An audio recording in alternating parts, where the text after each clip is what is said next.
Marion Calmer, and I'm a farmer from Western Illinois.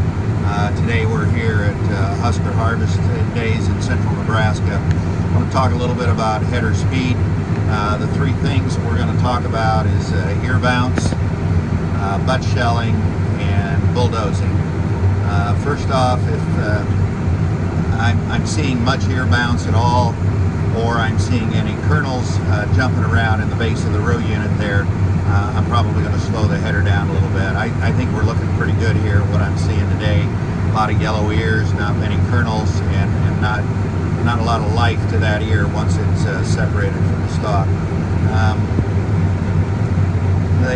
The third thing I want to visit with about is bulldozing, and if I'm running a little too much ground speed, I'll start to lean the stalk forward, and that would be an indication I'd want to speed the header up a little bit.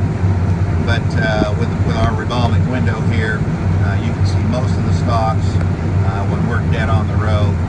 They come in, they're 90 degrees to the ground, and they're at about 24 degrees to the stripper plate and the stalk roll, and they will do a nice job of getting engaged and chewing them up on the ground. So anyway, those are the three things that I see in header speed that I always look at. Ear bounce and butt shelling go hand in hand. 90% of butt shelling is due to excessive header speed, and the bulldozing is the place where I would look at speeding the header up.